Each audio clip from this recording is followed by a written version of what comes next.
ಇವತ್ತು ನವಣೆ ಸಿರಿಧಾನ್ಯ ಉಪಯೋಗಿಸ್ಕೊಂಡು ಮಸಾಲೆ ದೋಸೆ ಮಾಡೋದು ಹೇಗೆ ಅಂತ ತೋರಿಸ್ಕೊಡ್ತೀನಿ.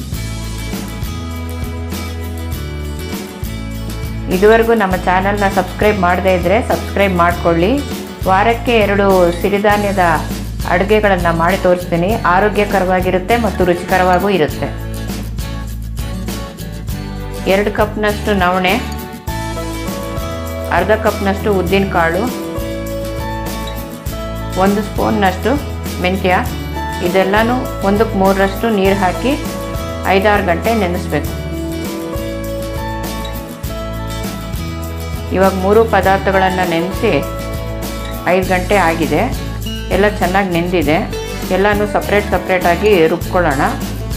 ರುಬ್ಕೊಳ್ಳೋವಾಗ 1 ಚಮಚದಷ್ಟು ಉಪ್ಪನ್ನು ಹಾಕ್ಕೊಂಡು ರುಬ್ಕೊಳ್ಳೋಣ. ಹಿಟ್ಟು ರುಬ್ಬಿದ್ದಾಗಿದೆ. ಈ ಥರ ಇರಬೇಕು. ನಾಳೆ ದೋಸೆ ಹಾಕೋದಕ್ಕೆ ಮುಂಚೆ ನೋಡ್ಕೊಂಡು ನೀರು ಹಾಕ್ಕೊಳ್ಳೋಣ. ಈ ಹಿಟ್ಟನ್ನು 12ರಿಂದ 14 ಗಂಟೆ ಹೊತ್ತು ಫರ್ಮೆಂಟೇಷನ್ಗೆ ಬಿಡಬೇಕಾಗುತ್ತೆ. 15 ಗಂಟೆ ಆಗಿದೆ ಫರ್ಮೆಂಟೇಷನ್ಗಿಟ್ಟು. ಇವಾಗ ತೆಗೆದು ನೋಡೋಣ ಹೇಗಾಗಿದೆ ಅಂತ. ಚೆನ್ನಾಗಿ ಉಬ್ಬಿದೆ ಹಿಟ್ಟು. ಇದಕ್ಕೆ ಸ್ವಲ್ಪ ಅಡುಗೆ ಸೋಡಾ, ಆಮೇಲೆ ನೀರು ಹಾಕೋಣ. 2 ಚಿಟಿಕೆಯಷ್ಟು ಅಡುಗೆ ಸೋಡಾ.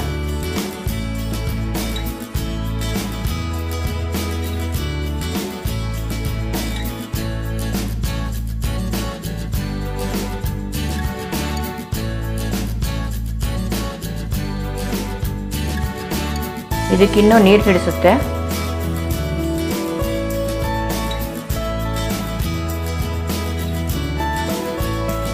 ಈ ಥರ ಇರಬೇಕು ಹಿಟ್ಟು ದೋಸೆ ಹಾಕೋದಕ್ಕೆ.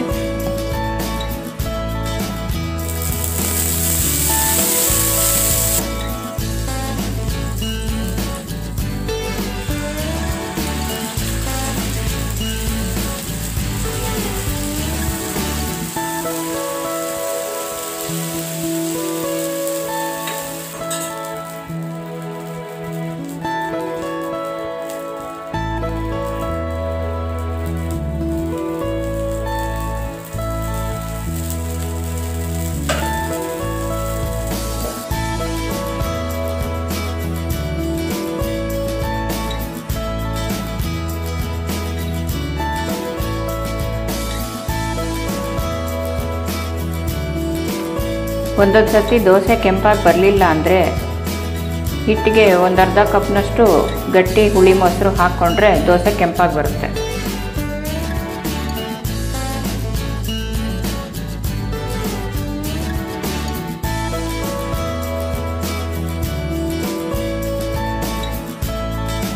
ರುಚಿಕರವಾದ ನವಣೆ ಮಸಾಲೆ ದೋಸೆ ರೆಡಿಯಾಗಿದೆ.